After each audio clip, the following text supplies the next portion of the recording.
For what? I roll over to the right a bit so I can get a better look at him. He's a ridiculously handsome man with blonde hair styled perfectly, like usual. I think a part of the reason everyone loves him, besides his charming personality, is that smile. When he gives anyone that smile, it makes them feel like whatever they're talking about is the most interesting thing in the world.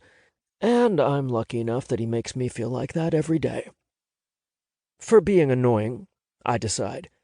He grins at me. The only annoying thing about me is how annoyingly handsome I am. I honestly don't think Seneca is as narcissistic as he pretends to be. I believe he does it just to amuse me because I like telling him that he cares too much about his own looks. He was complaining because you were late. I walked in and went, "I love that tie. It really brings out the color in your eyes." And he just smiled. "You're such an ass kisser." "The only ass I enjoy kissing is yours," Seneca says, then blows me a kiss like we're 5. I sigh and turn back to my computer. "Catch it, Chevy," he says as he looks aghast that I didn't leap up to grab the imaginary kiss. "I need to work." "Catch it," he orders. I point at the computer. I think I should work. He slams his hands down on the table. "Catch my kiss!" "You're such a child," I say, which makes him grin. "Blow me another."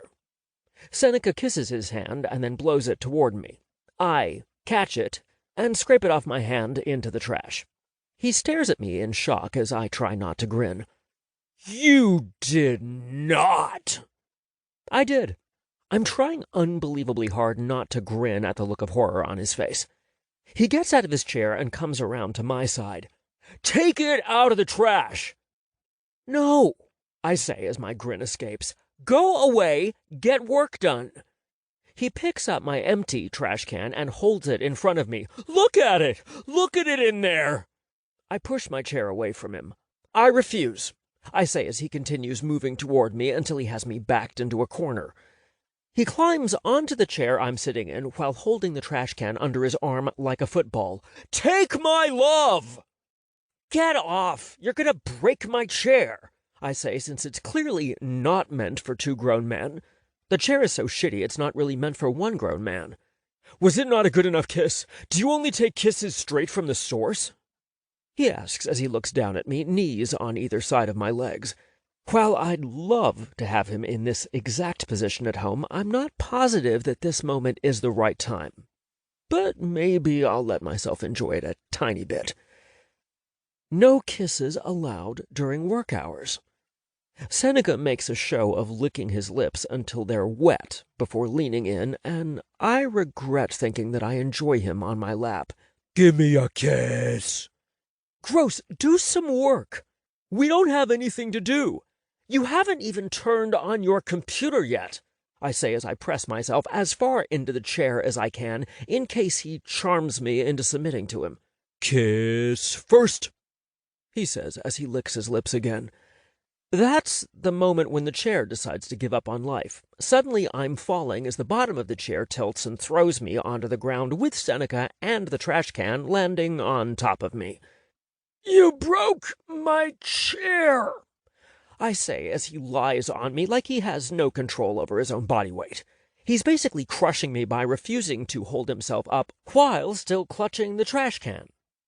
Somehow the traitorous part of my brain finds it very sexy. But how my man crushing me with his weight is sexy is beyond the logical part of my brain.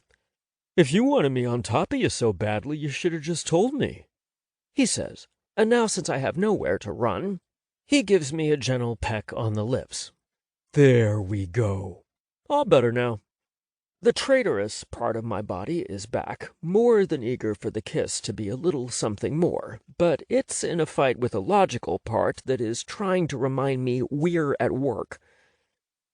"You kind of look like you want to eat me and strangle me at the same time," he says, "and I'm here to tell you that I'm up for it." I can't keep the grin at bay as I push my hips up, making his back straighten a little. His eyebrows shoot up. Oh. That's when I tell logic to fuck itself and reach for his face. I slide my fingers into his hair.